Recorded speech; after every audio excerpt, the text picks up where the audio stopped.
Your That's name, right. when you were born, and where you were born. Howard Keith Beasley. And I don't know why parents do that. They named all of us with two names, first name, middle name, and last name. But they called us by our middle name. Oh, yes, all of them by the middle name. Well, I don't know, maybe people during that time did that. But it was fine, because I went by Keith all the way through school until I got into service. First name, middle initial, last name. So it's been Howard ever since. So my wife still calls me Keith because my family does, and my friends back in Longmont do. And it's a little bit difficult when she hollers Keith, and they say, wait a minute, now how many husbands do you have? Howard Keith Beasley, born while I was on the farm, my great uncle's farm, 5 miles south of Longmont, on Highway 287, right at the 5 mile corner.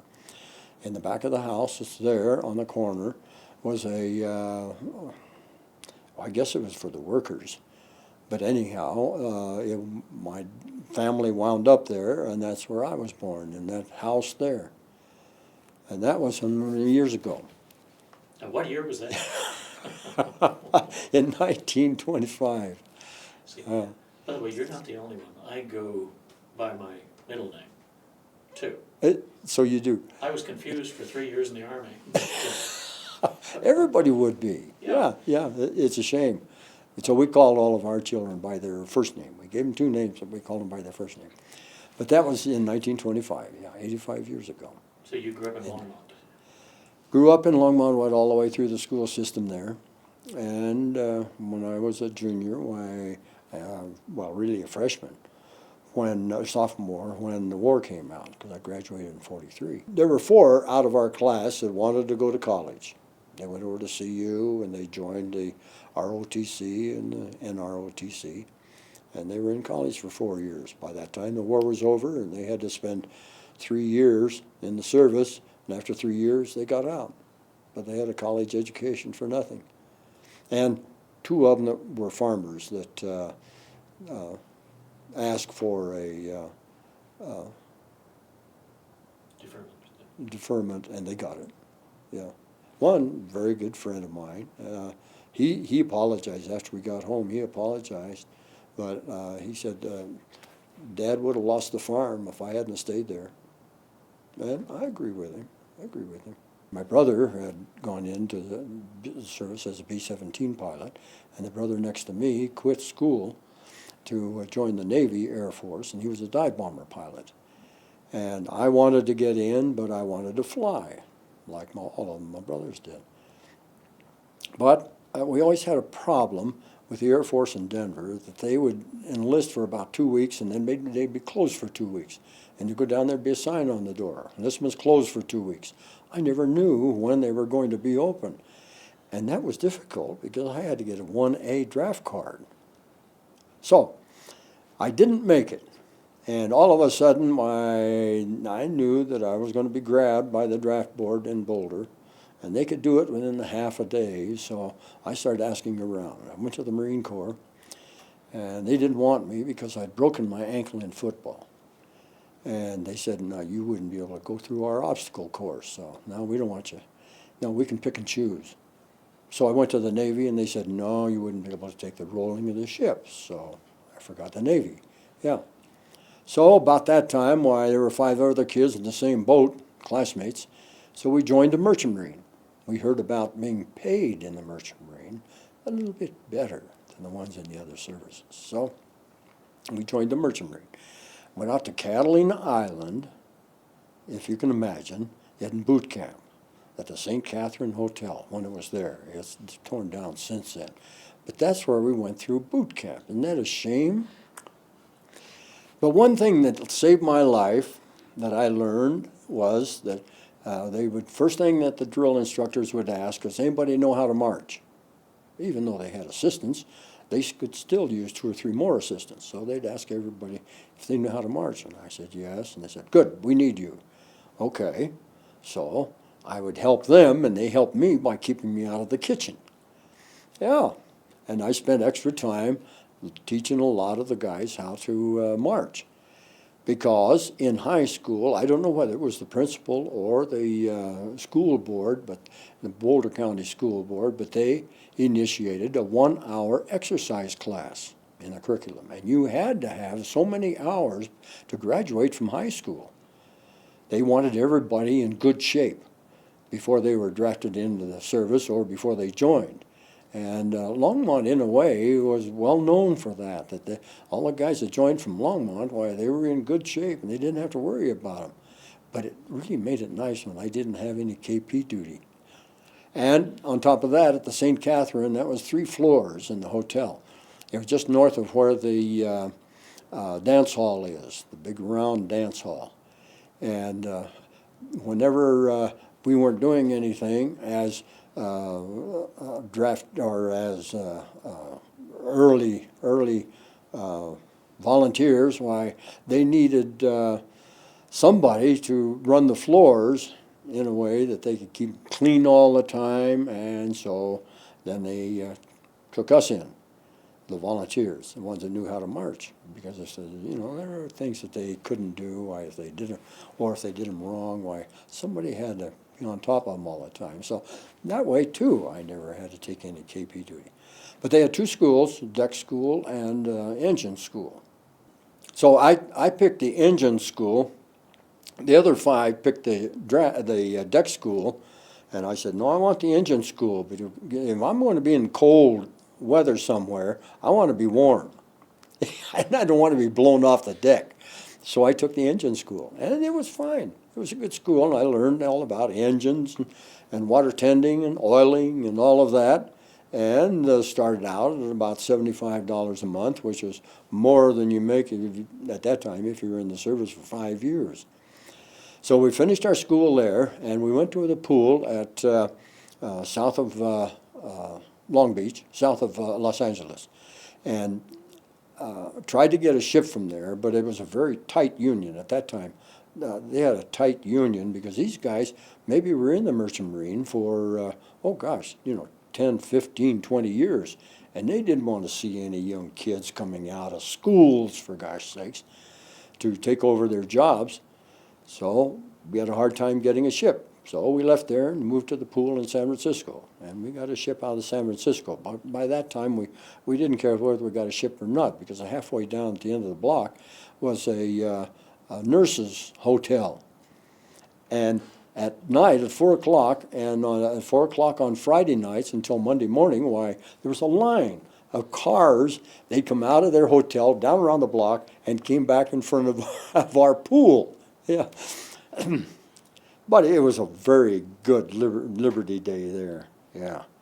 So we did finally get a ship because we saw one out in the harbor, and we went down and chartered a guy that had a motorboat on the side of his big one, and asked if he would take us out to the ship. We wanted to see the captain. We wanted to get a job. We can't get one through the pool, so we did. So he took us out the ship. We got the captain. He let us come aboard. We told him what problem, and if they were asked if they were going to hire anybody on this trip. And he said, yeah, I'm going to have to hire about 10. So we told him what the deal was, and he said, well, yeah, it'd be a good experience. I don't know what they'll think about it at the pool, though. So he went in with us to the pool, Merchant Marine pool, and they didn't think much about it because there were guys there that were looking for jobs. But he says, okay. He says, I won't pick anybody from here then. I'll wait until I get down to Long Beach, and I'll pick them down there instead of out this pool if you don't let me hire these guys. So he hired all 6 of us. You mentioned that a lot of people were looking for jobs and they got there basically for the money. What was, the difference in money going with the Merchant Marines at that time? Well, to give you an idea, on the one trip to Pearl Harbor, it was 28 days. And we were in Pearl Harbor for 6 days. We took oil over. It was a Kaiser cargo ship converted to a tanker. And they needed oil more than they needed cargo, so they converted a lot of them to tankers, a lot of the cargo ships. And we were there for 3 to 4 days and then back. And one day while I was oiling one of the engines on deck, the thing blew up on me and everything stopped. So we were dead still for 24 hours, halfway between Hawaii and Long Beach. And stopping there, they triple pay. If there's been a submarine scare, a submarine scare would triple your pay, but just a sign somebody said, well, they thought they saw a submarine, it would double it if you're in their area. So for those 28 days, and then of course my cigarette costs, and my root beer and Coke costs, and all of that, I still got back $332. So yeah, the pay is pretty good. And we made one trip to Pearl Harbor, and coming back, well, of course, we found out that to really make money, you had to get on the Murmansk run, which was from New York to Murmansk, Russia, with cargo.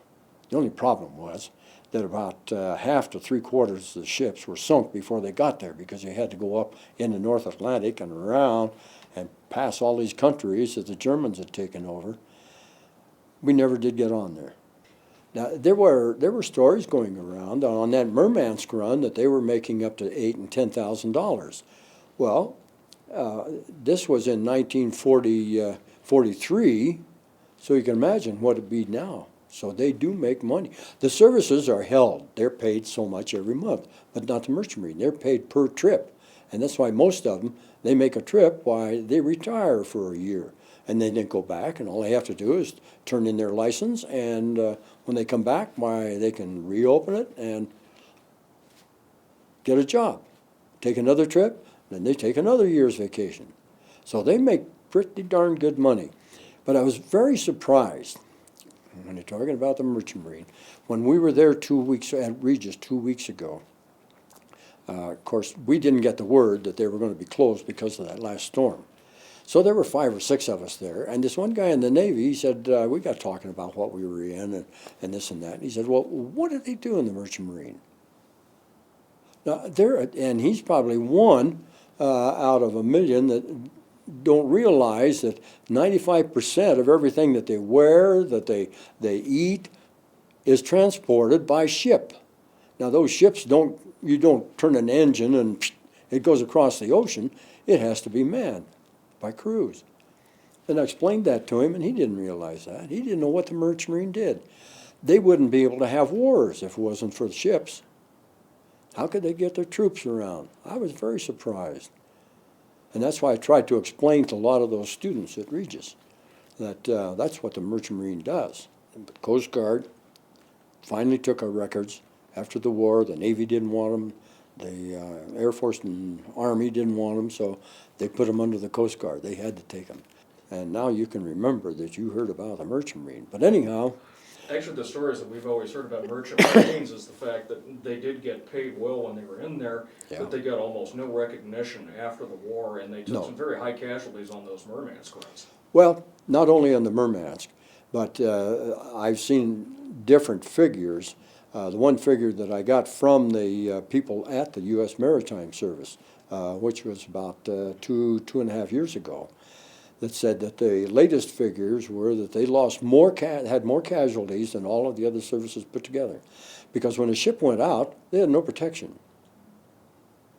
So they were by themselves. There may have been 5 or 6 ships from the same company or going maybe the same way, and then they would split out. But yeah, they made darn good money. So I don't know why. I asked myself afterward, why did I quit the Merchant Marine? Go to the Marines for gosh. Oh, well, really to go to the Navy, but I wanted the Air Force, but it didn't turn out. So that was my time in the Marine Corps, in the Merchant Marine. Wound up at home. We went home for Christmas after we got back from the trip to Pearl Harbor, and my brother was there from the B-17 pilot. And he said, you're going to have to try again at the Air Force. He said, boy, we need them. They're shooting us down, one right after the other. So I ran down to Denver, and they said, great, yeah, we do need you. So he started filling out the papers, and he said, what's your draft status? And I said, 2B. 2B, I can't take you then. I can only take 1A. 2B was a deferment for the Merchant Marine. I couldn't be drafted into the service. So that meant I had to go back to the draft board in Boulder and change it to a 1A, and it took them 6 months. 6 months to change it to 1A. They don't like to do that when they'd already given me a 2B deferment. So I ran back down to Denver. They closed enlistments. 6 months it took them. by that time, why, they closed enlistments. So I made the rounds again to the Marines, and no, we don't want you. Navy said, well, yeah, you know, spend this time in the Merchant Marine. Why, sure, we'll take you. So they took me. I was going to Farragut in Idaho, go through boot camp there and take a refresher course and get back my license and get an upper advance on my grade. And we were sitting there at the Customs building in downtown Denver waiting to be sworn into the Navy. And all of a sudden, why, the side door opened, and here stepped out a buck sergeant in the Marine Corps. You imagine 250 pounds, like about 28, 30-inch waist.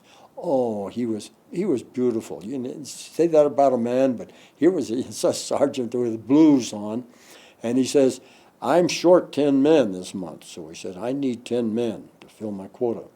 He says, we don't draft, but I need 10 volunteers. So who would like to volunteer? And one guy volunteered. So he went through the list, and it turned out that out of the 20, 10 of them were from CU, and they had taken a radio test and passed, so they couldn't be drafted. That left 10 of us, so I wound up in the Marine Corps. After all of this, and the Marines didn't want me in the first place, but I wound up there. And I called my wife that night because she had given me a little ring that opened up and showed a picture of her. And my mother had given me a Navy shaver kit. And I called her and told her I was in the Marines. And she laughed. So I hung up. I didn't write to her for 2 weeks. That made me unhappy. So I went through boot camp at San Diego, and then a 2-week leave, and then back to Camp Pendleton, north of San Diego. Went through our training there for land training and sea training, everything that the Marines have to go through that the other services don't have to go through. In the Marine Corps, the boot camp at San Diego, I spent weekends and holidays with my brother in Pasadena. While he was in the Navy, why, his wife and son were there.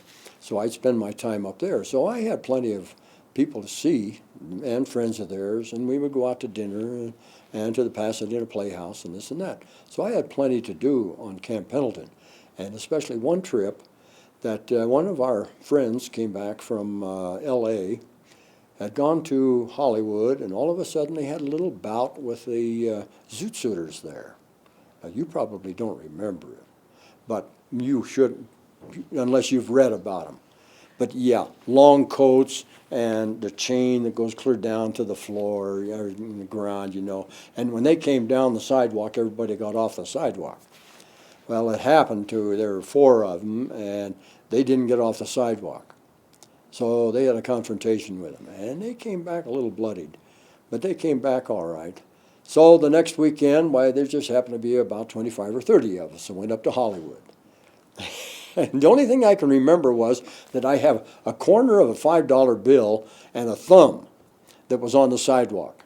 That's all I had left at that trip. So I don't know who got whom, but after that, why, whenever they saw a serviceman, then they let them go by, especially the Marines. So that was our training, really, at Camp Pendleton with everything else we learned. We went over to across the Pacific to the island of Pavuvu. And all 6 of us were assigned to the 1st Marine Division. It was coming back from Peleliu. And they had quite a time there.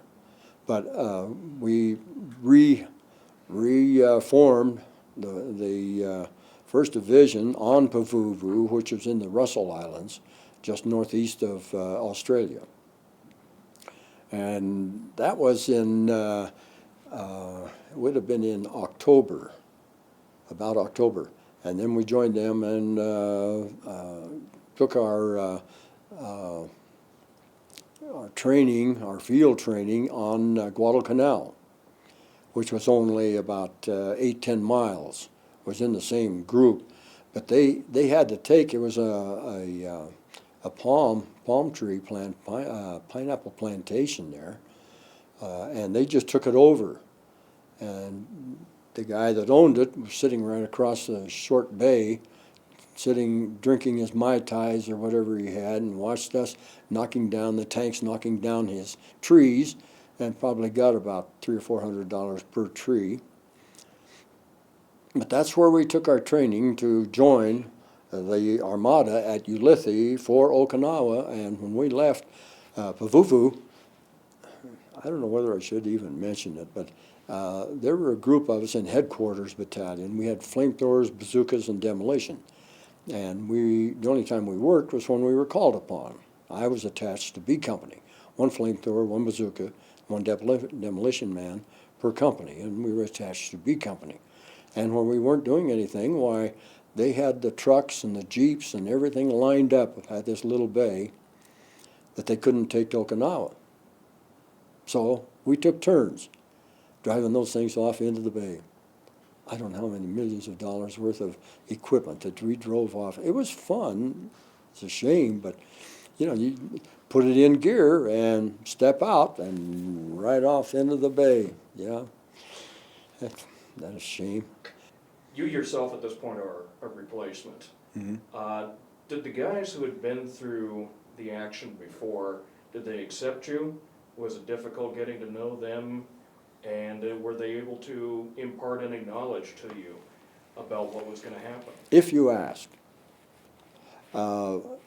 It was kind of traumatic if you knew anybody that was wounded and they left, and then all of a sudden you're replacing them.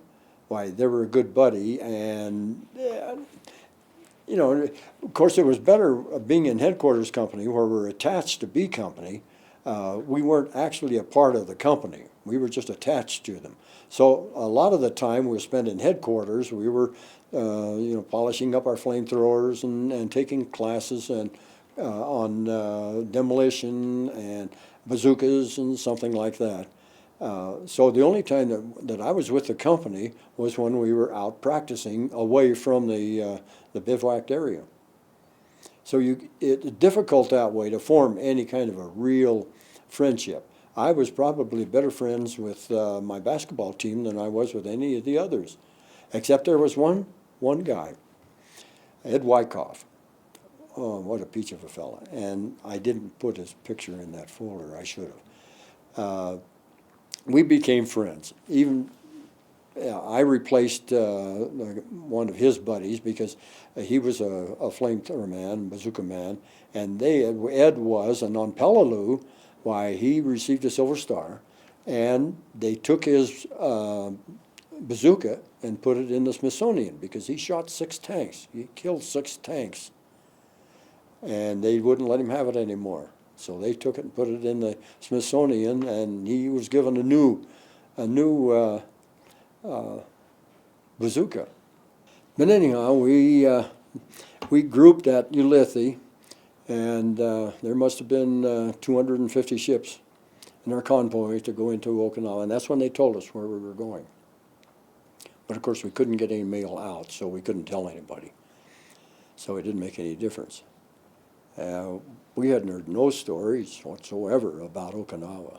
The guys were really getting it in Iwo Jima, and that was the next to the last, and Okinawa was the last one to be hit before occupation of Japan, which they had scheduled. And they even told us that the survivors, as they said at our meetings, the survivors will be going in occupation of Japan.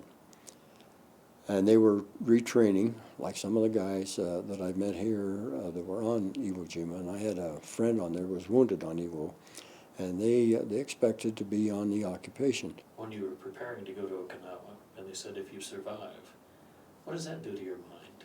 Bingo, right off the bat. Mm-hmm. Yeah.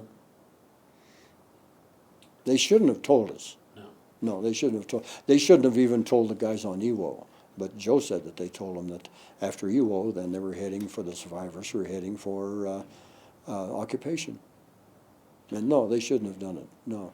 We went in on April Fool's Day. The general in charge of the occupation, or on the landing, was Army, an Army general. So his people said that the Japanese were on the north end, and that's where he wanted to send the Marines. send the Army to the south. Well, it was just the opposite. The Japanese were in the south, and they had set up 3 lines of assault down there, and they were just waiting for us because they knew that no prisoners taken. They knew that this was their last chance, and they weren't going to be evacuated. That was the end of it for them. So when they started getting knocked out, why, then they brought the Marines down and sent the Army north. Well, most of the Army sent north. When we landed, it was at a bad time. I don't know how they could ever miss it, but we landed at about mid-tide. And this was about 50 to 100 yards short of the beach. Well, on the coral that they have there, you could see holes that were 6 to 8 inches in diameter. And you had to be careful where you stepped. Well, a rifleman with a rifle and a backpack, why, he can see and jump and here and there. But a guy with a flamethrower on his back can't do that. And we lost 2 men that I saw go down into the holes. They misjudged, went down into the holes, and then, of course, with all that weight, why, they went on down. I don't know if they ever came back up. They may not have, with all of that weight on there. So it was a little rough for our battalion because hitting that mid-tide. But we encountered no resistance whatsoever. The only, I think you could call resistance, was after we hit at Yantan Airfield. We went across, and then we had orders to go all the way across the island and set up on the east side of the island, so that there would be a Marine line all the way across. And the first thing that we saw was a woman and a baby that had been killed and mutilated. And that really set the guys on. And of course, they knew there was Japanese because there hadn't been any white guys there or any of our troops there before, so they had to have killed them. And that really set up a lot of them. So that whenever they met any, it didn't make any difference, you know, what they did to them, why, they had mutilated a lot of them before they finally slowed down. The officers finally got them to slow down. So on the way across the island, it took us about 3 days to get across because of sniper fire that they had left in caves. I don't know if they've ever shown it, that when the Japanese took over Okinawa, they were residents there and they were farmers. And they didn't have much military there, but when they took over, why, most of the fields were, and there were very few mountains, but most of the fields were rice and the stuff that they grew in them, but they buried their dead in the caves on the sides of the cliffs and on sides of the hills where they could dig out holes. And the Japanese just pulled everything out, and that's where they put their troops to sniper at us, which they did, and they're very good snipers. So we lost a lot of guys going all the way across, and we had to be very careful. In the daytime, we were just about down to our T-shirts, but at night we wore 2 jackets, 2 pair of pants, because it was cold. It got down into the 40s at night. And we got all the way across, why, we set up camp there, and I don't know why, but the headquarters company slept in hammocks. Everybody else had to dig foxholes, but we set up in hammocks, and we never could find out why. It was very difficult to figure out which is the best, to put the blankets on top or put the blankets on the bottom. But it was cold, yes. And when it rained, we were lucky then, because the hammocks were sheltering in when it rained. The bad part was that we were right in line with Japan. And when the kamikazes and their planes came over, they came over treetop, and they came over our lines, heading for the bay that we came in, and the ships out there, the hundreds of ships. And we were high enough that we could see the whole bay and all of the ships. And as far as we could see, there were ships. And you would just sit there, and all of a sudden your eyes would start tearing because you knew darn well that when those kamikazes would hit those ships that somebody died. And they did, one right after the other. And the ones that survived, the planes that survived and dropped their bombs on ships too, came back over our lines, heading back to Japan. But when the anti-aircraft was trying to shoot them down, why, they followed them. When they left, they followed them as they came across the hills. And with ACAC, you know, that stuff goes up, it has to come back down. And when it came down over our lines. So as I tell everybody, I was the first tree hugger that I ever knew, because that was the smallest target that you had, was hugging a tree. The guys in the foxholes were stretched out there, and you couldn't run. You never knew when it was coming down until you heard a real sharp zing. And then it come to zoom, and that's it. And I only remember 2 guys in our outfit that got killed that way. But you had no place to go. You didn't know where to go. The best place, I thought, was to grab a tree, so I did. And you can't tell which side of the tree to go to. You just go up and hug it and hope that you're on the safe side. So that was the first bad experience that we had. The second one was on the way, crossing the island, we came across an old sake brewery. And of course we had to take time out there and have a cigarette break. And some of the guys went over, and of course everything was cleaned out. But when they got down along the floor there trying to find some bottles of sake, why, one guy came across a door, a trap door, and they had a sub-basement. They got down into the sub-basement, and here was sake all over the place. So he came back, you know, nonchalantly, and told his buddies about it. And that night, why, we made arrangements for whoever's on guard duty that we had to go over and get some sake. So we would go back. It was about a half mile back, and we went back and filled up our packs with sake. Now, where we were set up, we were above the ocean when we went all the way across the island. And the only thing that happened to us for about the week that we were, 2 weeks we were over there, one night there was a commotion, and there were 6 Imperial Marines that had come ashore. And they were coming up one of the valleys over next to us from the ocean.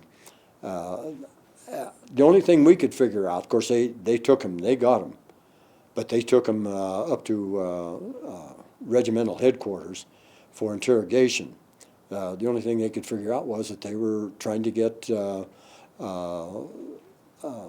prisoners, one of our officers that knew what we were going to do, and get back to Japan, because it was the one nearest Japan. And when I say Imperial Marines, they say, what do you mean Imperial Marines? They were over 6 feet tall. They were around 6 to 6.5 feet tall. They were the Imperial Emperor's main guards. There were 6 of them. They told us Imperial Marines. Well, you know, we hadn't the slightest idea what they were talking about. And they said Imperial Marines, you know, they were big ones. They were 6 to 6.5 feet tall. There were some of our guys in our outfit that were, you know, 6 feet. Very seldom one any taller. They hated to be, because they had a hard time getting down behind the rocks when they were that tall. As we were going down, heading for Naha, it was either the first or the second night. The second night, I guess, we had orders to take over one hill that the Army had been on, and to hold it until further notice. And it was right at the end of 3 valleys that came up to this hill. And they had been set up there, well, all the time from the time we hit the island, which would have been probably 3 to 4 weeks then. And they wanted to get out. So we set up we met them about half a mile on the road. They were heading north, so there was nobody in that area, well, for a good 10 minutes until we got down there. And we found out that there were, on all these valleys, they were opened up with, they had dug out big tunnels all around, and some of them that had been occupied for all the time the Japanese were there. So a lot of them were machine guns. Some of them had big weapons in there. And there were 3 or 4 times that they had to call for airstrikes on them before some of the guys went down to clean them out. And about the second night we were there, the guy that found the sake decided to, he wasn't on guard duty, so he decided to make a night of it. So he did, and found out that in the front of the hill, there was a tunnel, but it had been boarded up and put barbed wire in front of it and said, "Mind, stay out." And he wanted to find out, you know, when you get drunk, well, he wanted to find out if that was really true or not. So he got one of his buddies, and they went down, tore away the barbed wire and the wood, and it was an ammo dump that the Japanese had. And some of these Japanese in these tunnels, the valleys, would come back there at night and get their ammo in this dump. Either the guards were asleep, or somehow or other they would get their ammo, and that's how they were killing the guys going down the valleys, because there was no place to hide. So we got whatever we wanted, and then of course they reported it, and then the Marines got what was left. And in one box, the first box that I came to, if you can imagine, was a German Luger box. Still had the Cosmoline on it. So, of course, I had a German Luger. Now, what was that doing in Japan? We've never been able to figure it out. But there were rifles and all types of explosives, and we got plenty of ammo, but we didn't have Japanese rifles, so we couldn't use it. So the Marines came up and took everything out. There was a tunnel on the other side. So we got to wondering, well, if there's a tunnel on this side, what's on the other side? So they went on the other tunnel and started to open that, and boy, that was really boarded up. That wasn't an entrance. We never did find the entrance by the time we left, but we did go up on top, and we set explosives to go down, and we went in from the top. And it was a first aid station. There were still live Japanese in there that had been wounded. There were 2 doctors in there. Some of them were wounded. All of the enlisted men were wounded. The 2 doctors were in the tunnel. This other guy from Michigan and I, we really didn't volunteer, but the major said, well, why don't you and Gothi, Beasley, you and Gothi go down there and find out what's in there. Well, it was like about, 2.5, 3 feet of coral before they finally got down to where there wasn't anything, and they could see there were tunnels, but there weren't any Japanese in there then. So we got the smallest guy in the outfit and held him by his feet and held him down with a flashlight to see what was down there. And fortunately, the first shot hit the flashlight and they pulled him right back up. Well, they were still live in there. So then grenades, everything under the sun in this one part of the tunnel. And finally, when Gothi and I got down there, he went this way and I went this way. And every time that he would drop a grenade or throw a grenade, I would do it. And oh my gosh, I never thought that I'd ever be able to hear again. But fortunately, with the 2 tunnels open, it took some of the sound away from it. But he got back to this room, and then he called for me to come back. He said it goes down. And, of course, we were just about lined with Japanese on the tunnel in there. So he started down, and they had a door, a piece of wood put down the bottom part, and they had dirt over it, so when he hit it, his feet went out from under him. And about that time, a machine gun opened up, and it would have cut him in half if he'd have been standing. But then we knew they were live in there, so we grabbed a grenade and threw it in there, and there were 4 grenades that went off. There were only 2 men in there, but the 4 grenades went off. His, mine, and the 2 that committed hara-kiri before we got in there. And there were 2 doctors. And they had all of their equipment, their uniforms, and everything in there. This was a room, it was just about the size of this room, that they had dug out of the coral there to make this first aid station. And when I turned this one over to make sure he was dead, his leg hit the dirt, and I noticed there was some kind of a suitcase or something. So I pulled it over, and it was his uniform case. And the guy was a samurai. The doctor was. He was a colonel. Now, they had been treating, they don't know how many Japanese there, probably an area of maybe that whole end of the island with a colonel in there. And in his suitcase was his sword and the small sword. And of course, I closed the case and took that out and had a heck of a time getting it up through the hole. Just barely made it. But I had the, as souvenirs, well, I had my German Luger, and then I had this whole suitcase, a black and white uniform, dress uniform of this colonel, the Japanese doctor. So I had that in my box for my flamethrower. Whenever we weren't using them, why then we would store them back at headquarters, the company headquarters, to put the flamethrower back in there to protect it. But I put my souvenirs in there, and it was all right with the lieutenant. Of course, when I found out later, it wasn't all right, but it was all right then, because he survived Okinawa and I didn't. When you went down in and found that cave with the doctor, you couldn't get the flamethrowers in there, could you? Is that why you went in without the flamethrowers? No, no. All we had were the 45s. Gothi had a carbine and a 45, and that was all. So we could have been killed as soon as we got down in there. But fortunately, the grenades did most of the work. And we were walking on bodies up and down that. And we could see that one entrance that went in the second entrance. But whoever, it had to be the Army that barricaded it. But that was quite an excursion.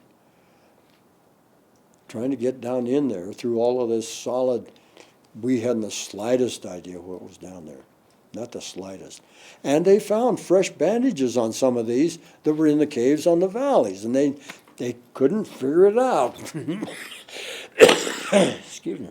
They couldn't figure out where they were getting these fresh bandages. But here the Army was sitting on this first aid station with Japanese all on it. And they'd come down at night, I guess, and get fresh bandages and go back. The 81st Wildcats don't like to hear about what happened to them, because they were the ones that we replaced when they left their posts to greet us. They were running when we were coming in, and we had to double time to get in to take over this whole hill. Oh, it must have been 5, 6, 7 acres right on top of this hill, with these valleys coming up to the hill. And it was a perfect place for them to have a first aid station and an ammo dump. But they had been there, there were water cans all over the place, and when they got into some of those caves, they had ration boxes there. They would come in at night and steal the Army's rations. Water cans, they had found water cans in the caves. Isn't that something? Somebody was asleep at night. We were very surprised when that happened. After that, why, we were a little concerned about what else was around the other parts of some of those caves, and if there were other officers in there, and we didn't find out, because then we were called up to go south, go further south. And it was on the way further south that whenever they made the arrangements with, whenever we went into a headquarters company, why, they would give us, the guys that didn't have a rank, they would give us acting sergeant's stripes or acting sergeant's orders. And after a campaign, if you completed the campaign, if you survived it, why, then they gave you your buck sergeant stripes. The easiest way I ever heard of to get sergeant stripes.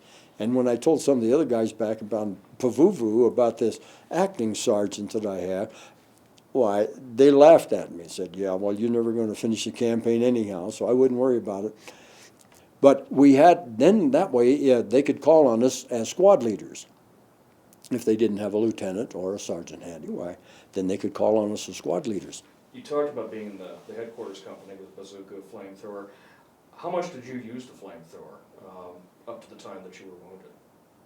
Only about 15 times. It would only last for, if you were, lucky. If you used it once, why, it's only a 4 or 5 second deal. And depending upon the size of the cave, you shot bursts. You could empty all of the liquid in one burst, but very seldom. Because if you were up there, when they called you up in front of a cave or alongside a cave and jump out in front of the cave and shoot the burst into the cave, if you emptied it, you're out of luck because you're standing right there, right out in the open, and you're leaving yourself wide open. So the life of a flamethrower and bazooka man is not very long. You and Joe were two that we've Yeah. known. Yeah. And I think it's amazing that we know two people that had extensive time there and really beat some, what sounds like tremendous odds. Yeah. And the Yeah. other thing is, it isn't like carrying a carbine or something No. either.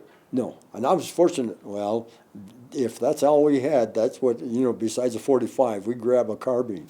But Joe, on Iwo Jima, they had it rough. And how he lasted 36 days, I'll never know. Because I wouldn't have been able to last 36 days on Okinawa.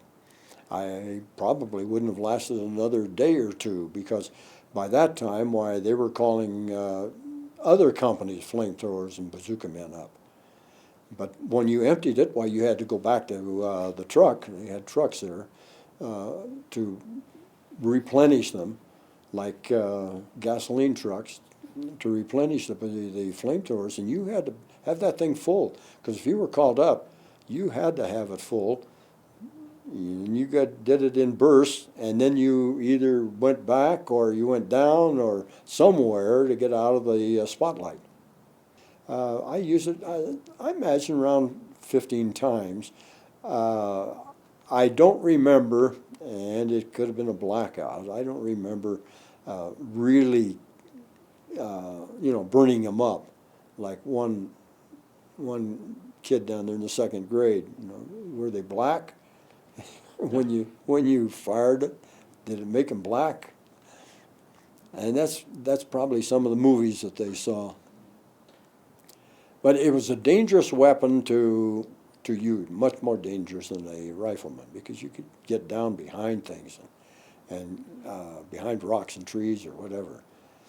But a flamethrower, you had to be out in the open in order to use it and see what you're doing and do it properly. We did have one instance. Before we found out that we were sitting on top of a first aid station, they called us up once because they had found a family that was in one of the caves, because a girl ran out of the cave and started down the mountainside, and a Japanese had come out and shot her, and then back into the cave. So they knew that he was in there, and they didn't know why a young girl, like 13, 14 years old, came outside the cave.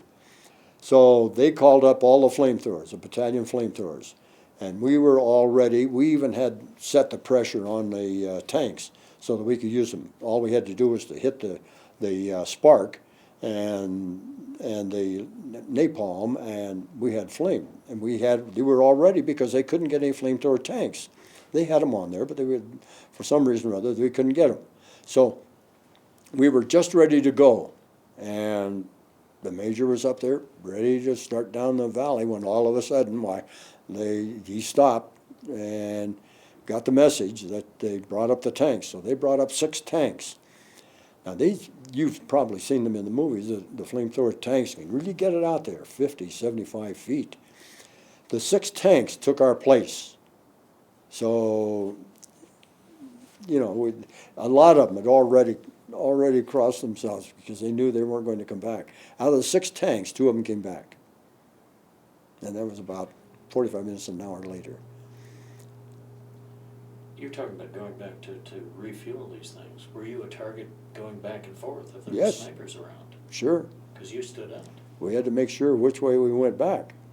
And sometimes either the sergeant, the corporal, or the lieutenant would meet us before we got to the truck with a new one, refilled one. Yeah, well, there are times where we'd have to be refueled maybe 3-4 times, depending upon the size of cave that we ran into. Now, I didn't ask for I didn't know anything about a flamethrower. The bazooka wasn't as bad because you could shoot that from behind rocks and trees and stuff like that, but not the flamethrower. You talk about a flamethrower bazooka. Did you ever use the bazooka? Twice. Yeah, there's not a heck of a lot to it.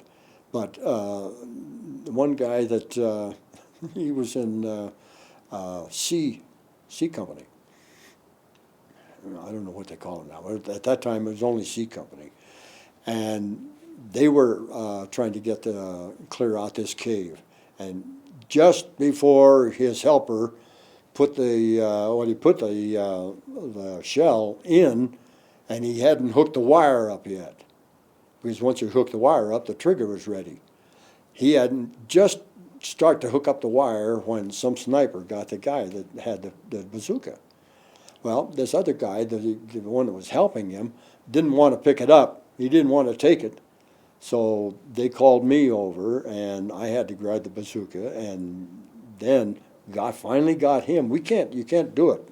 If you're aiming it, you can't hook the wire up because it's about 2 feet behind you. So this kid finally came up and wired it up so that I could shoot it. Then one other time, it was a cave. That's about all that we had there. Any place else you could see them. Rifles would take care of it. But I didn't have a rifle assigned. I had one in boot camp, but I had to trade it in when we went overseas. But it wasn't one of those things that you learned in military that you could use outside of military. Where could I go to learn? Demolition I could, I guess, but shoot, flamethrower and bazooka, who uses them now? I could have gotten a contract, I guess, in either Iraq or... And we were stopped by the whole, just about the battalion was stopped by two snipers, one on the right, one on the left of this low valley that we were going to go down. And they'd called in airstrikes, but they would come in and they would bomb it, they would strafe it, they would do everything. And then at night, when it was quiet at night, you could hear them digging out. Yeah, they would dig the whole thing out. Next morning, they were ready to open up again. Anybody that started coming down there, they'd open up on them. So they had to divert and go down. We were on the side of the railroad that went north and south on Okinawa. So they went down closer to the railroad and went on down towards Naha. And they left our company, B Company, to try to get them out. And by that time, the lieutenant had been hit twice. The company commander had been hit twice. It finally took the MPs to pull him off the line because he knew that his sergeant wouldn't be able to take over because he was a 90-day wonder. His father was a senator from Ohio, and right out of boot camp, he got sergeants. Yeah, no kidding. So he knew that he wouldn't be able to take over the outfit, so the first one, he got hit in the neck. The first time he got wounded in the neck, and he told the medics to patch it up, that he wasn't going to leave. And then the second time, took off the lobe of his left ear, one of the snipers. That's how close he came to it. So they finally forced him off. The MPs finally forced him off, and the sergeant did take over, but he was the one that ordered me to take these 5 guys and head out there and try to find them. So we did. We ran out about 50 feet, and all of a sudden, I don't know whether he shot before we hit the ground or after we hit the ground. I can't remember. But anyhow, I felt something hit me. And when we hit the ground, I knew something was wrong because I couldn't move from my waist down. And I was wondering, the first thing I was wondering, how am I going to get out of this mess? Now, I've been asked many times, did you pray or, what did you do? I said, it made me mad because I'm out there and the sniper's out there and they haven't gotten him yet. So how am I going to get out of this mess? And trying to figure that out, all of a sudden a voice back behind the rocks where they were stationed called out and said, did anybody make it? And I said, yes. And I was the only one that answered. So evidently the other 5 were dead. So he said, which one are you? And I said, I can't tell. If I tell, the guy may know English, and he'll know which one I am, and he'll probably finish me for good. And he said, well, we need to know. So I told him I pulled my right pant leg to move my heel because I was on a slant. So I did. And he said, okay, stay right where you are. And I said, I'm not going anywhere. Yeah. And then I heard the machine gun open up again. Well, I thought, oh, this is it. This is it for the second time. And then machine gun it. After the machine gun magazine clips, after it empties, it clips out, and you can hear this ping. And then it opened up again, and I thought, oh, no, next time. But I didn't hear any bullets around me. So I didn't know what was happening, but this kid, who was a runner for the battalion, because we had lost a lot of our communications, and so they had these runners going between the companies. And he ran out after the second ping of the magazine coming out. He ran out, grabbed me by the heels, and pulled me back behind the rocks. Can you imagine? Talk about heroes. And just as we got behind the rock, why, I guess it flustered the sniper anyhow. He got it in all right, and then he opened up again, and I felt the dirt. He was that close to me, to my head. And while the medics were working on me, why, I said, you know, is there anything I can do? I'm through. I'm going home, I know. So can I make some calls, girlfriend, family, whatever, anything I can do for you? And he looked down to my 45. And of all things, my 45. But that's a story in itself. Because when the guys were on Palaloo, all of a sudden the Japanese were having this plastic that they had on the canopies over the planes. And when they shot the planes down, why, these guys went out and got this plastic stuff. I got a hold of a couple of pieces, and I had an idea. Wherever I go, I form basketball teams. Just love to play basketball. And I formed a team there, and one of the members was the divisional artist, and another one was a quartermaster, a battalion quartermaster. And when they issued our 45s, that's all we could carry as flamethrower bazooka men, were 45s. If we could pick up a rifle and we didn't have the flamethrower on, that was fine. But all we had were 45s, and the one they gave me was a 1917 model, and it was pitted so badly that I would take it out to the range, and at 50 feet, I couldn't even hit the target. You could see the bullet going this way. There was so many pits in there. That's what I had. The only way that I could hurt somebody was to hit him with it. And that's, yeah. So I got him, if he ever had a chance, to get me a new 45. And he did.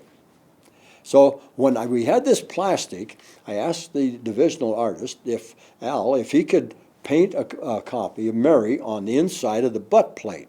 If I would carve that plastic out for the butt plate, why, if he could paint a picture of her on the inside of it. That's all I had in my wallet of my wife, who was my girlfriend at the time. And he said, sure. So I cut him out, and he painted a picture of her on each side. And here on the 45 was a picture of my wife on each side. And everybody in the outfit just loved that, except the officers. And they were trying and trying to get that away from me, threatening me and everything. Well, this kid knew about it, I guess, because when he looked at my 45, why, what else could I do? That's all I had, because they had ripped my pants off and my shirt and had me covered. So I gave them a 45. And that's why I tell everybody that there's somebody around this world that has a 45 with a painting of my wife on the inside of the handle of that 45. And I was always wondering if they were ever going to send me a bill for that 45 that I threw away. So they carried me back in on a stretcher up to the railroad, and then up the railroad back to company headquarters, and then battalion, and then to division, and that's where they took me into the hospital there to clean me up, clean my legs up, because I was shot right through the upper thighs. And then fly me out to Guam and then to Pearl Harbor. And I guess I can tell it. as I'm lying there, and doctor's working on me, and there are 3 nurses, and all of a sudden they start giggling. And he said, "No, wait a minute, this is no laughing matter. What's the deal?" And they said, "Well, we were just wondering if he's ever going to be able to have a family." It was that close to, yeah, very close. So I could have been, if I'd been standing up, why, then I would have probably had a family. But I think I was either going down when he shot and hit me before I landed, and then whether he got the others or not, why, of course, it didn't knock me out, but I was hazy until I finally figured out, well, this is what happened, now how I'm going to get myself out of it. Then they flew me to Guam and cleaned us up there. There were 6 of us in the plane. And then to Pearl Harbor and to the Naval Hospital there. And I was there for, well, let's see, up until September. And that was May 11th that I was hit. So I lasted 41 days. But the best part was that I cussed him out, the sniper, cussed him out to where he hit me, but not when he hit me, because it got me out of action. I was a survivor.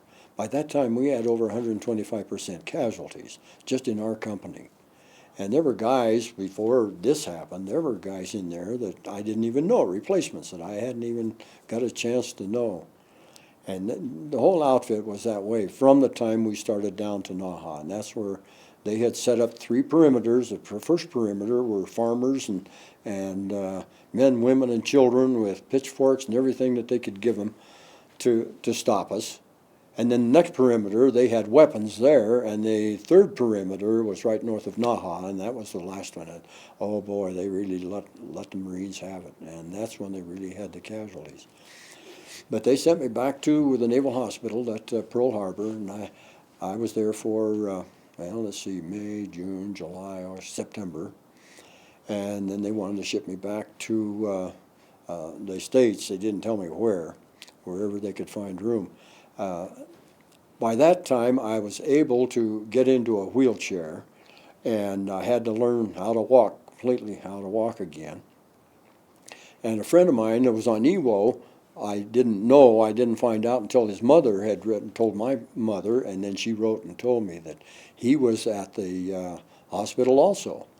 So I got a hold of him, and we decided to meet down on the beach in front of the Pink Hotel, and there were only 2 hotels there at that time. Yeah. So we met there, and we left. He went on home. They sent me to Oak Knoll Hospital out in Oak Knoll Valley east of San Francisco, southeast of San Francisco. But the funny part was that when they took me down to the docks to be aboard a ship, they came up into the room, paramedics, came up into the room, and I got into the stretcher.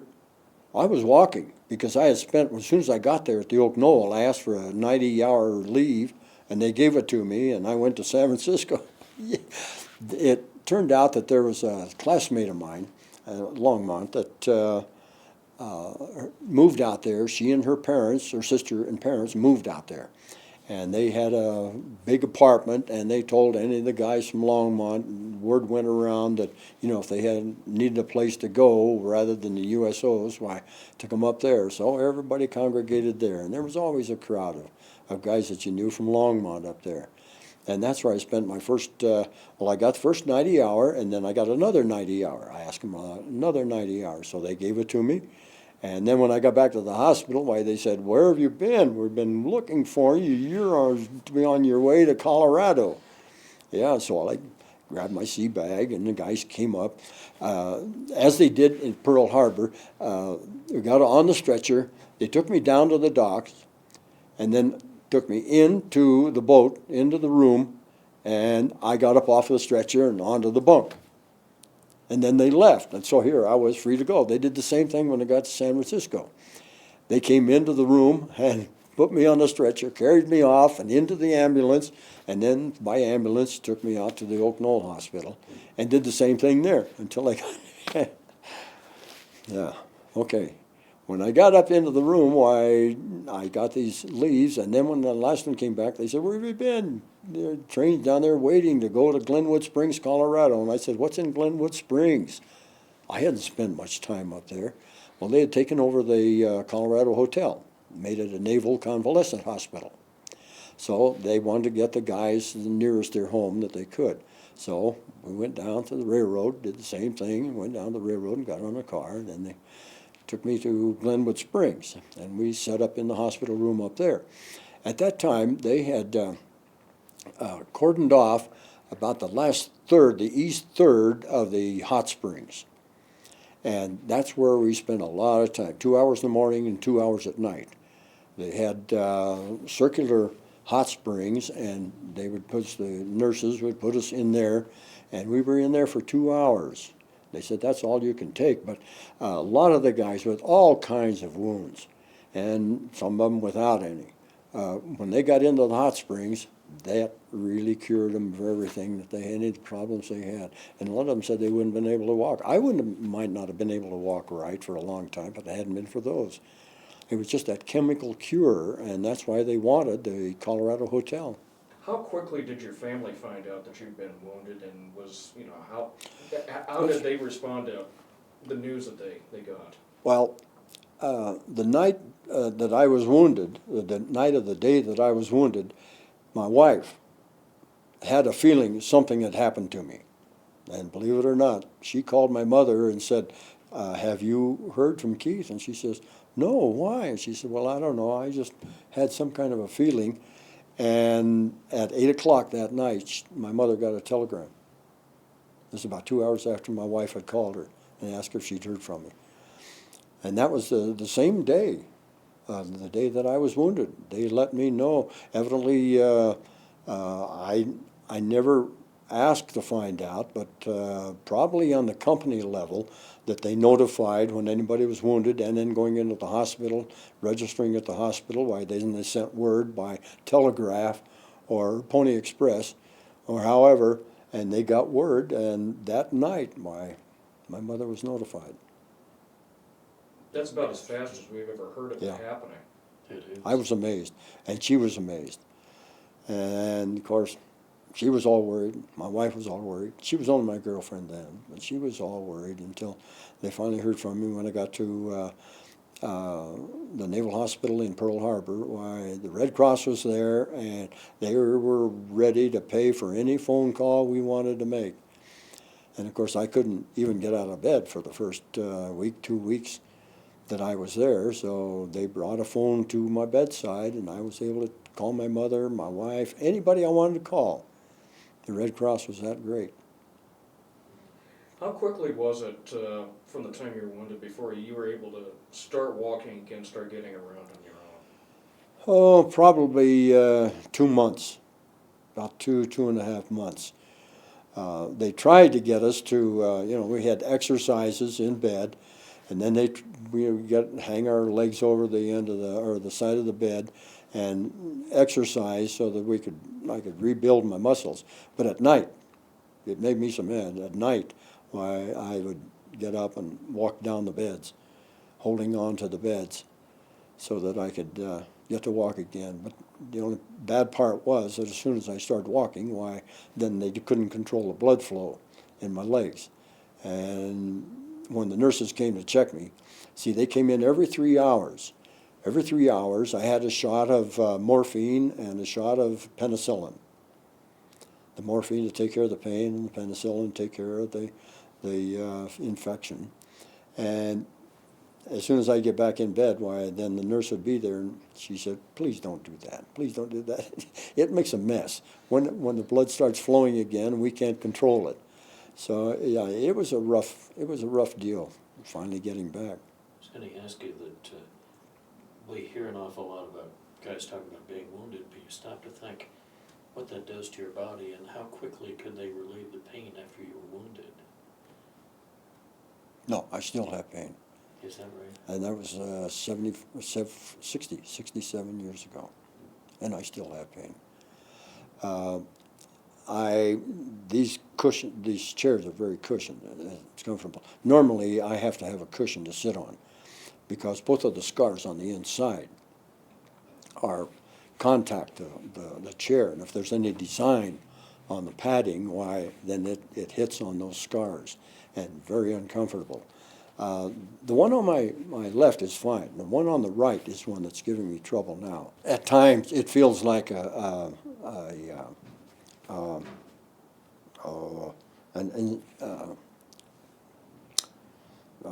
do you call it? A boil. Oh my God. And if I lay on the side of it, it's tender. It's tender enough that I can't use a spring mattress. I have to have a pad and sometimes two pads to keep them away from the springs, because if anything hits it, why, it's just like touching it with a boil. And the doctors can't explain it. Maybe it's, I don't know. My gosh. So through the therapy and everything you had to go through, it was a painful therapy as well. Oh, yeah, yeah. The only time that I had any relief was during the time I was up at Glenwood Springs, in the hot springs, because I had no pain then. For gosh sake. I don't know the way, they had bandages.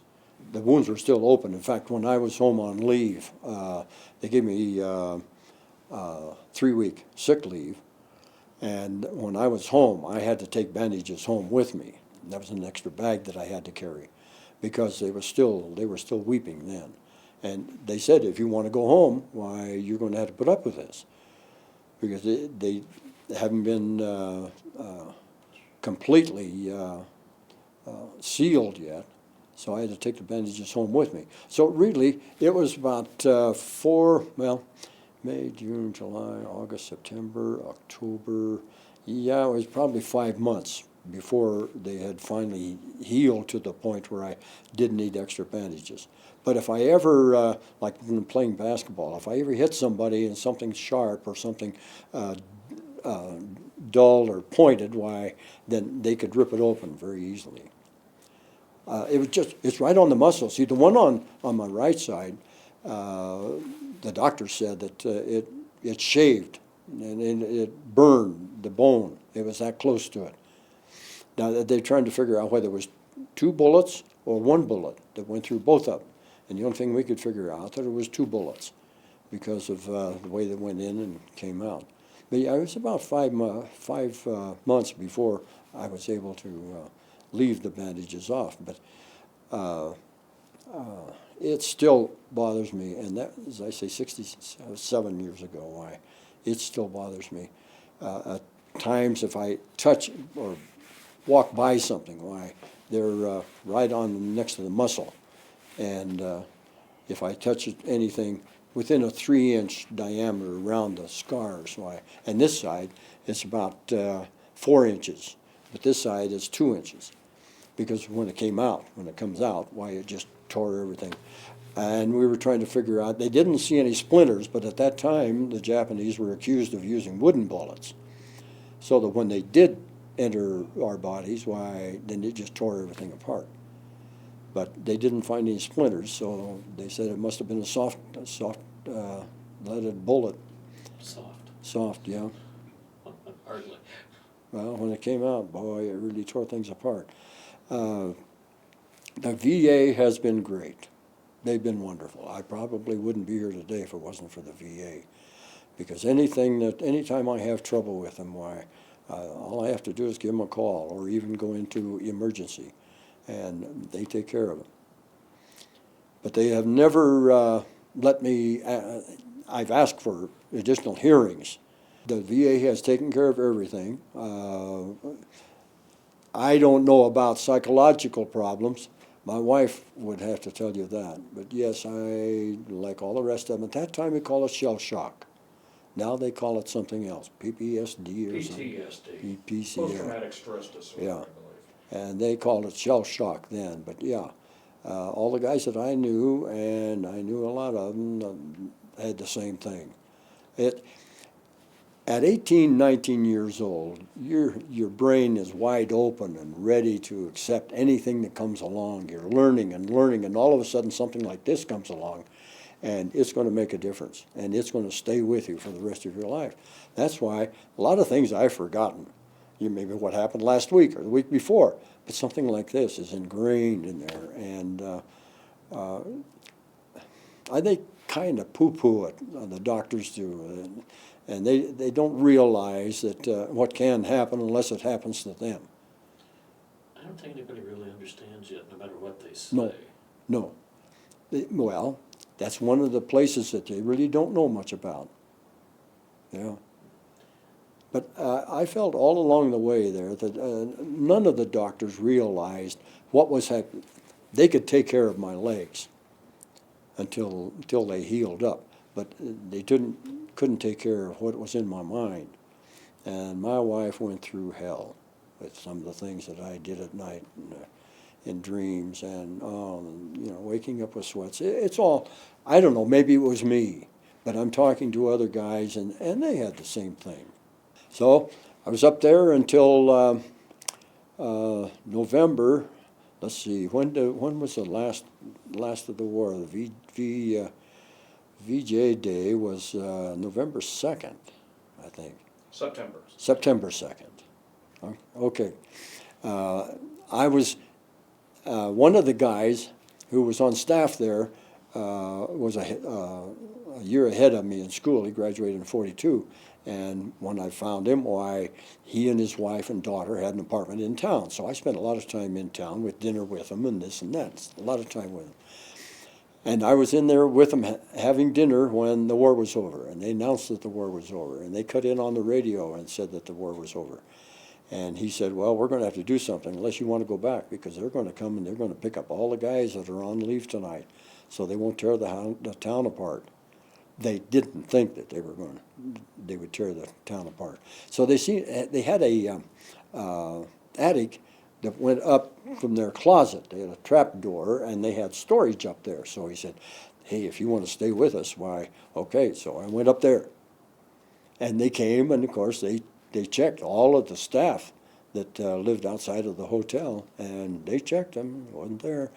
But what the government didn't realize was that the town itself of Glenwood Springs had opened up the town.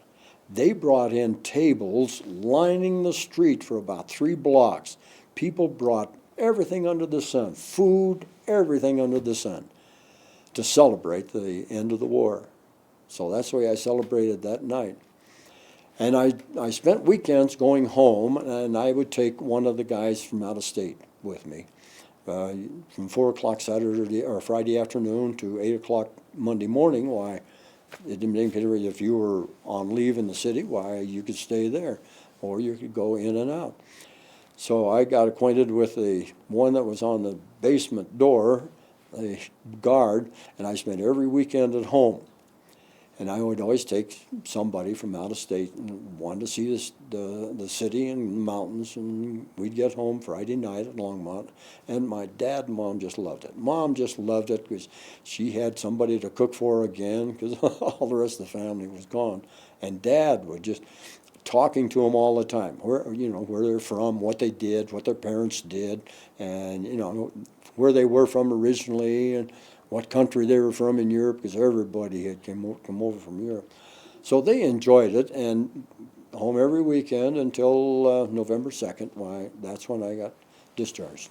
Out of all of the guys that went over, the other 5 were put into rifle companies, and they were giving PFC stripes. You don't get them out of boot camp. Only the seagoing Marines were giving advancement out of boot camp, because they got their blues and they got their stripes the same day.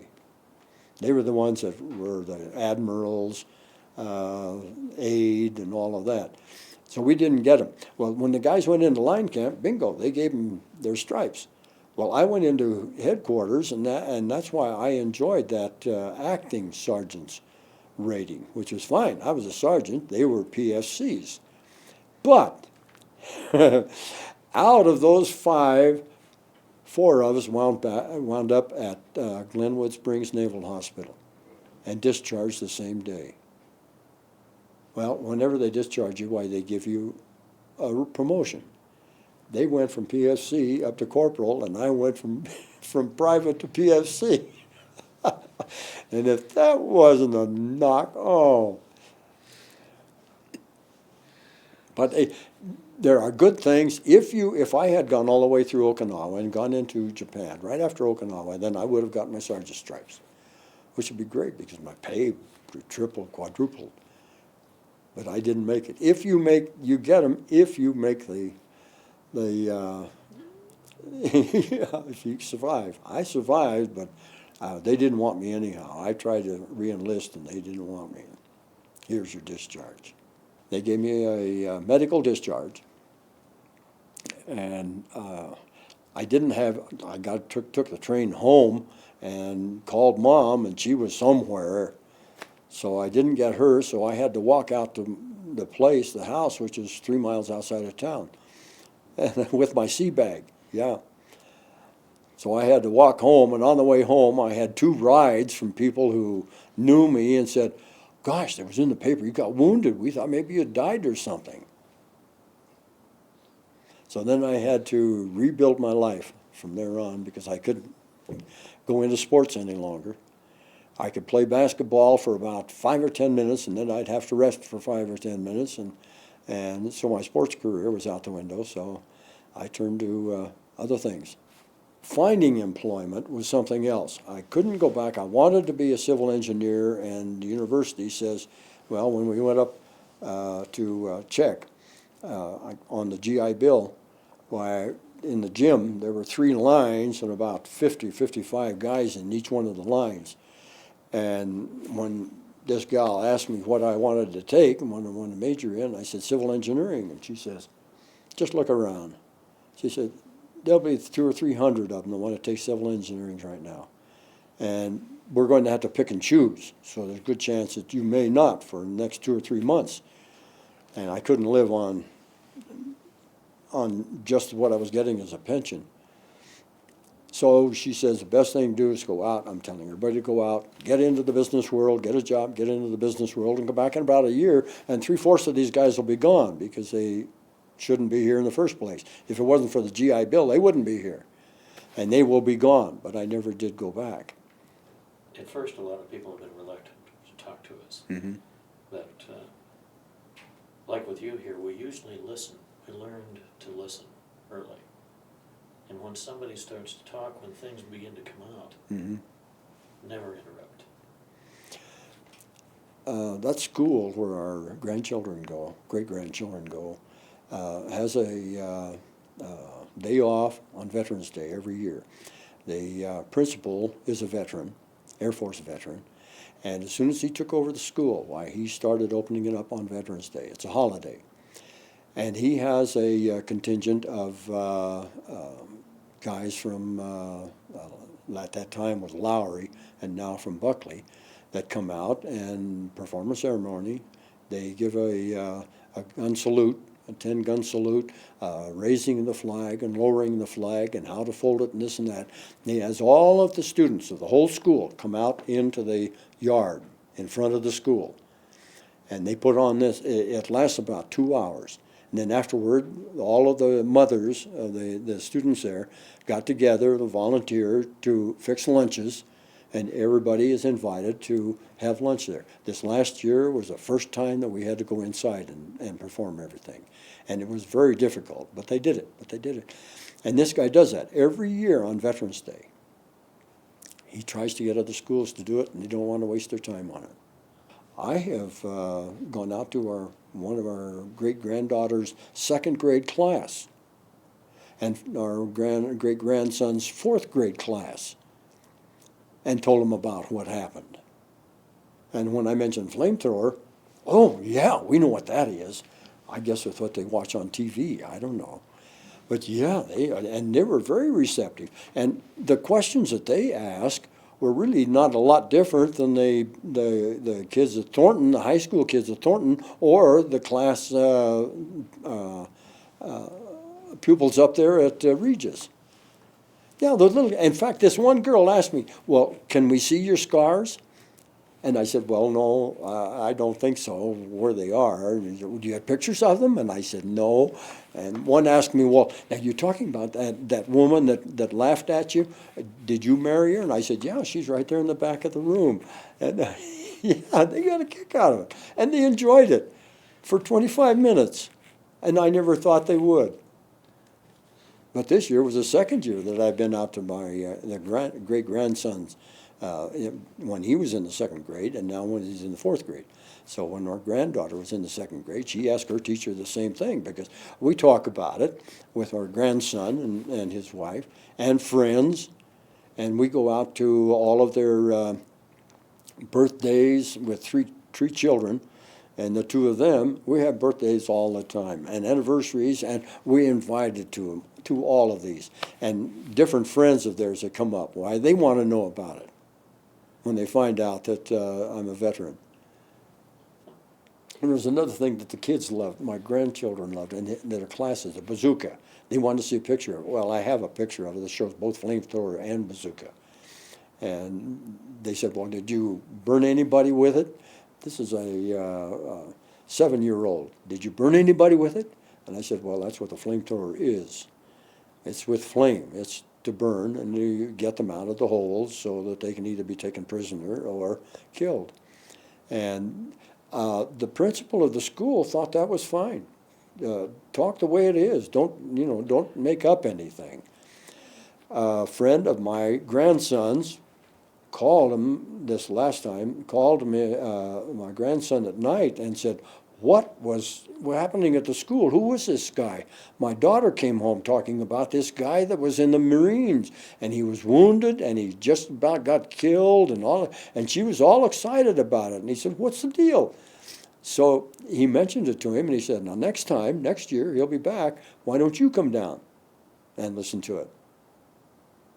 He had never been in the service. He didn't have anybody in his family that had been in the service. All of a sudden, his daughter is in the second grade, and she was telling him all about this guy that came to school, that was in the Marines and wounded and all of that. In fact, it was a very traumatic moment for this friend of theirs and me, because he didn't know that I was a veteran and had been wounded in the legs. And on Veterans Day, they had a dinner for me, and this kid was, I don't know what you'd call him, but anyhow, he took one of those roller things for, did I knock that off? You came that down just. Yeah, we'll just tilt it Oh, down just a little. That's okay. that you put the trash cans on to roll it out to the street. And he put some boards on it, and he put his legs up under him and covered them with, he was one of these guys, the helpless guys that come around downtown, asking for money, a homeless veteran. Until my grandson mentioned to him, he said, well, my grandpa is a veteran, and he was wounded in the legs. And, I'm sorry that I didn't tell you about that. And he was very apologetic about it. He got up out of that. He took everything apart, got up out of it, and came over and just apologized all over the place, because he didn't realize that what he was doing. Whether I was a veteran or not, they didn't think it was right for him to do it anyhow. But afterward, why, he wanted to know all about it. And we sat there for probably an hour afterward talking about the service and this and that.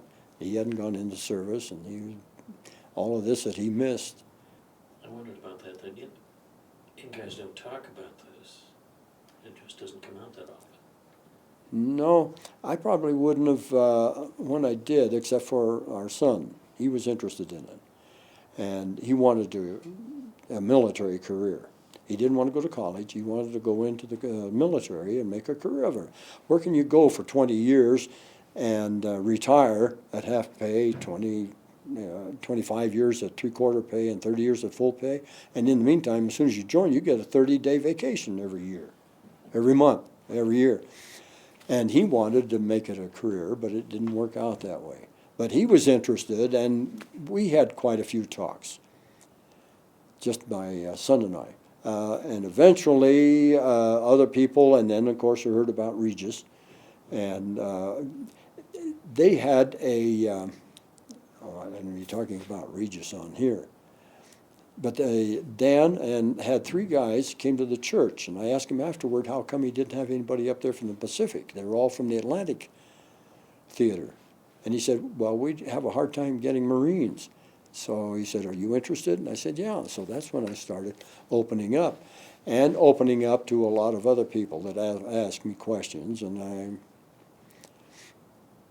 Is there anything therapeutic about it? Does it help at all? yes, sure has. You bet, yeah. And I think if they all admitted, why, yeah, they would be the same way.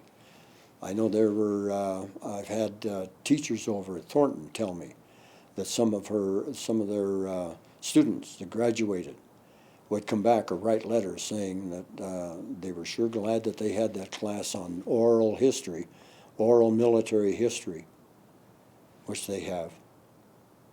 They have every year. And they're sure glad they took it. They were able to understand a lot of things that happened to their relatives. So I think, yeah, I agree with them. We should open up and let them know, no matter what their age. It's unreal when we hear the stories and from people. Like I said, just being in the peacetime army, and I was in Okinawa for 2 years. And I was too stupid to really understand totally the meaning of what was there. I got all over and I saw an awful lot of things, but I wish I had had a hint of what I'm going to be doing right now. Because I think when you're talking, I covered some of the same territory, running around going for a beer or something, and a totally different world. Yeah. My son tried, he got on the general staff at Recruit Depot. They ran him through school on, well, I don't know what they call it. It was secretary filing and stuff like that. And he got a job there, which would have lasted him, for another 15 years. But all of a sudden, a friend of the captain, the guy in charge of the office, had a problem on Okinawa at the base there, and he knew that he wasn't going to make his inspection coming up because one of the guys that they had to give a discharge to, dishonorable, another guy came in to replace him and didn't have the slightest idea what he was going to do with the files. He knew that he was going to get a low grade on the exercises coming up and the inspection, and he asked this friend of his there at Recruit Depot if he knew of anybody that knew anything about filing, that he needed somebody to come in and redo his whole office. So he told him about our son. So he requested a change, a transfer.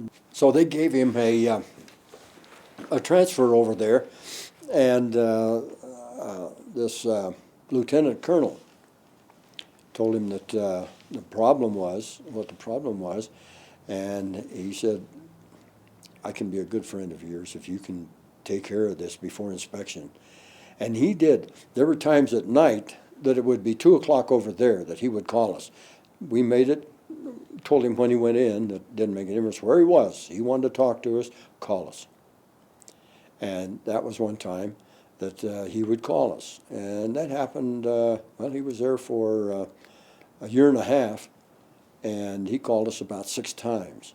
But he'd call us in the middle of the night. He'd be working 24 hours, refiling the whole office, and after they got through, why, it was about 2 weeks before inspection. And some of the other officers said this is the only time that this lieutenant colonel stayed in the office. And he was there until midnight a lot of times. And he never said anything to Rick, but Rick knew that he was standing in the doorway just hoping that he could get everything in ship shape. And they did. And he got top performance in the inspection. And afterward, the colonel came down and said, how would you like to go to the Philippines for a couple of weeks? And he says, sir, I can't do that. I have all these guys here that have been here a lot longer than me and more entitled to it than I am. And he says, how would you like to spend 2 weeks in the Philippines? And then he says, after you get back, why then we can transfer you back to the depot in San Diego. So he said, great. So he gave him 2 weeks vacation, and it was a deluxe vacation in the Philippines, and the lieutenant colonel paid for it. Yeah. So that was one of his good times. And then he got back to the recruit depot, and he thought maybe he'd push a little further. He wanted to get out the rifle range and be an instructor because he was great with weapons. He was an expert. And he wouldn't let him do it. So he was stuck there, and then all of a sudden they had a call from, Marine headquarters, Marine Planning Division, Navy headquarters at the Pentagon. So they called him back there, and at that time was Reagan's second inauguration. And he became Reagan's, his chief of staff's chauffeur, all during parties and everything that they had. The only thing was that it was in the middle of the winter in January, and they had storms back there, and it was like 25, 30 degrees outside, and they didn't provide them clothing. So I went down to Jerry Gartz, if you remember Jerry Gartz. He was one of my good customers, and I told him about it, and I needed a couple of winter jackets.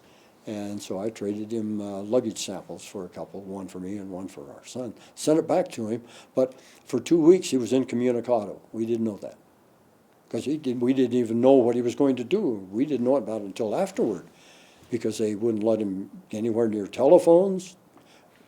We just lost touch with him for 2 weeks. And they just about froze to death, but whenever Reagan came and his wife came to any one of the parties where he and Reagan were, and the guys were standing outside or just inside the door to try to keep warm, why, he made sure that all of them stood inside the door. So he says, if that guy's running for president when I'm old enough to vote and I get registered and everything, why, I'm going to vote for him. But when he got through with that, then his re-enlistment came up, and they asked him to re-enlist, and he said, no, the only 2 things I want is either Denver or Hawaii. And he knew they couldn't do that, so he got out. I want to ask you one last question about Okinawa. Did you have any contact with the civilians at all while you were going across the island? They all disappeared. Whenever we were around, they were disappeared. We tried to help them. If their house, got bombed or shelled or whatever, we tried to help them. And they would push us away. So we never did. One of the reasons that I knew a young woman that was just a little girl when the thing was happening. She said they were in a cave, and the Japanese told them that they were dead if the U.S. Marines got to them. And they were all tall, red-headed, bearded, ugly people, and they'd bayonet them and kill them. Yeah. The first Marine that walked in and found him in the cave was a big red-headed kid with a beard. And she said she was scared to death, thought they were going to be killed. Yeah. That's what they told them. Even when our son was over there, he and this other kid, he bought a set of bongo drums, and this other kid used the what do you call them?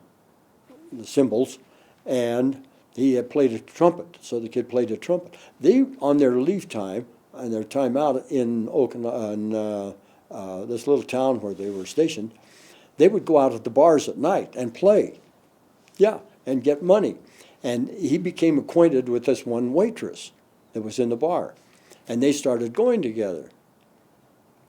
She would take him home if they were going to a dance or something. Why, she would take him home so that she could change her clothes, and her father wouldn't let Rick in the door. Never spoke to him. She was never able to introduce him, but he wouldn't let Rick in the door because he was a veteran.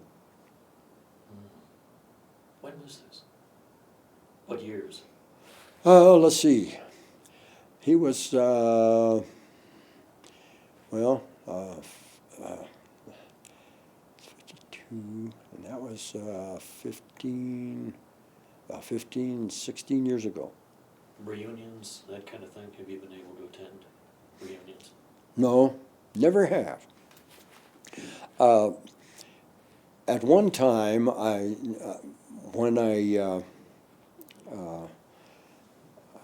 finished with my years, 27 years in radio and television, then I hit the road, and I was a manufacturer's rep, and I covered 8 Rocky Mountain states. And at one time, I was in Albuquerque when I was notified. My wife, she got a letter from the 1st Marine Division. They were having their anniversary there, their reunion. So I called out there and asked them what time their hours were and this and that, and see if maybe I could see somebody. I've never seen anybody from the 1st Division. Never have, all the people I've talked to. And that's why I wear my cap a lot, and that's why I wear with my badge on my jacket. I had a lot of guys that were in Marines and with their Semper Fi, but nobody from the 1st Division. I don't know why. That's amazing. But yeah, it is. But I don't push it except for having that badge on my jacket.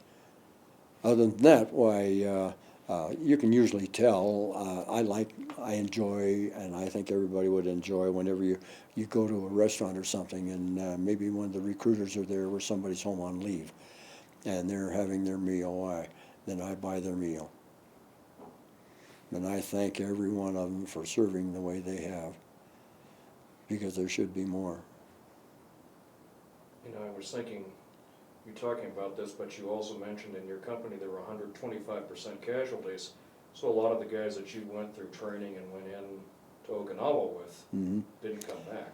No, and I knew a lot of other guys in other, in the 3rd Battalion, in the 5th Battalion, and this friend of mine that I grew up with was in the 7th Battalion, and I saw him afterward, but he's the only one. But they've had it here in Denver. When I called them, well, it's $50 initiation to join the 1st Marine Division, and then it's $50 for the luncheon. So I don't know, it kind of turned me off, since I was just seeing a lot of other Marines and nobody that I knew.